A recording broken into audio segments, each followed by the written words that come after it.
instance, the main indications for LP would be to look for meningitis. So we don't see subarachnoid hemorrhages very commonly in kids.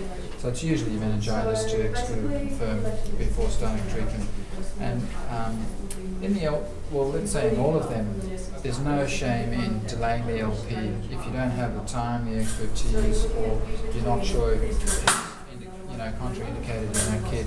Then just give the antibiotics, because that's the time critical thing.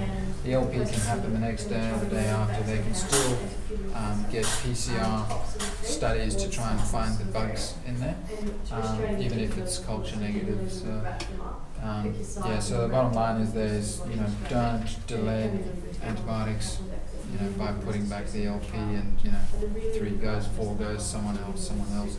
So crack on and give the antibiotics if you need to. So the kind of things you want to do it in a kid who's a neonate who's looking a bit not quite right, who has a fever, who you want to do a septic screen on.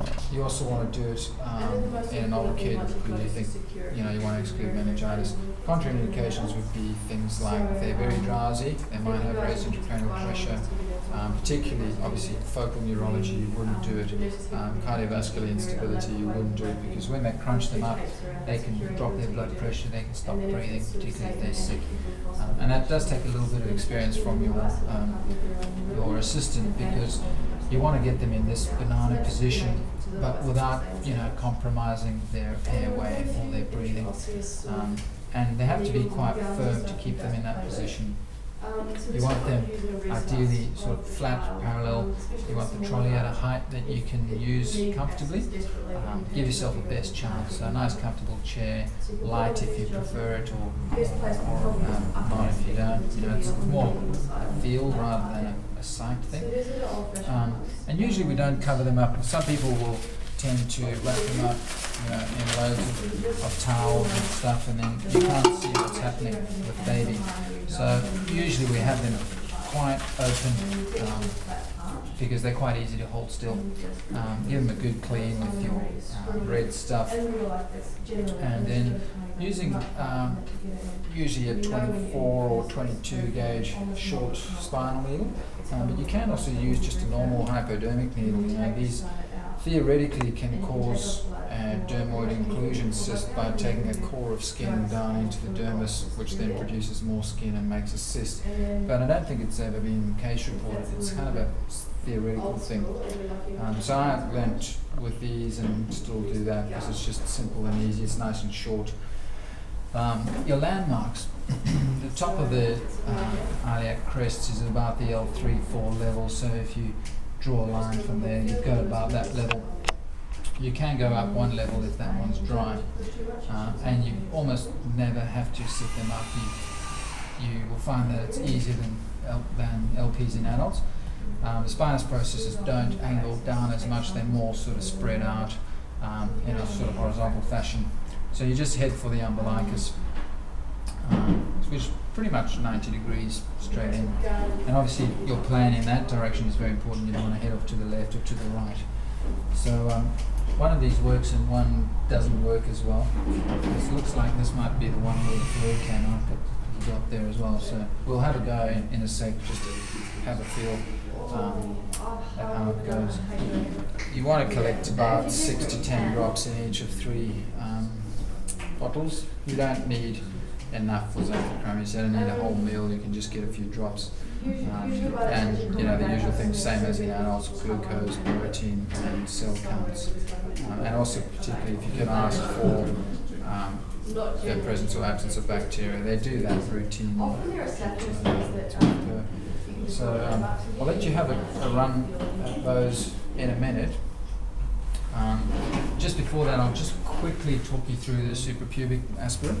So this is when you want to get urine sample from a neonate or a young infant. You can probably do it up to 12 months of age, because in the older kids, they don't lie still for you, and also they usually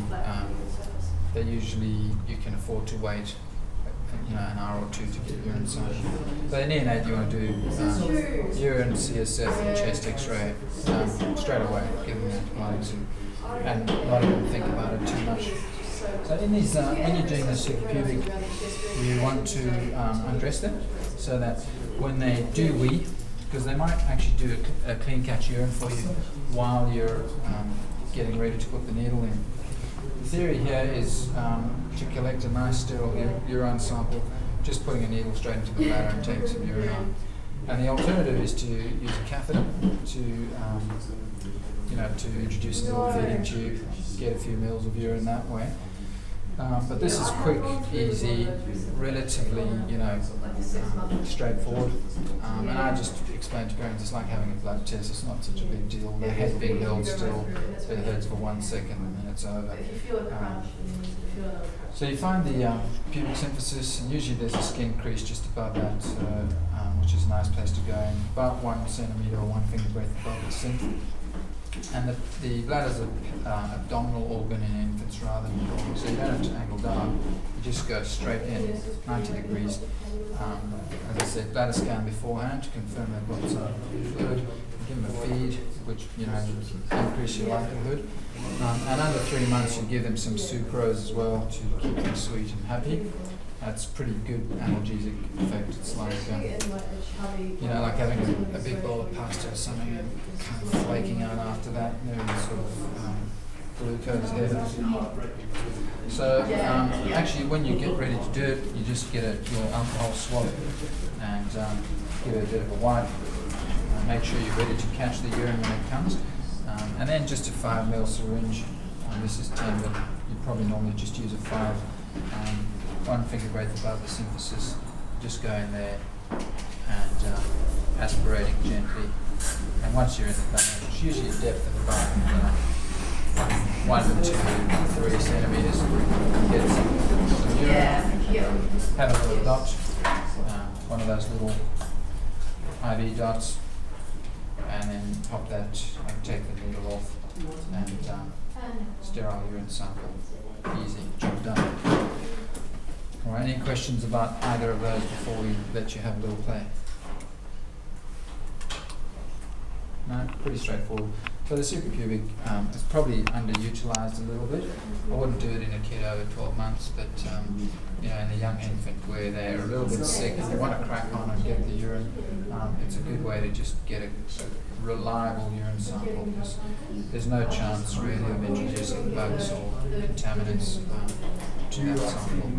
Whereas catheterising, you can mess around, you can try and try again. It does depend a bit on how skilled the operator is with the catheter, but with this, you don't need to be very smart. You can just go pull it out. You have to use a green needle? Green needle? Yeah, green, even blue. Don't need anything special.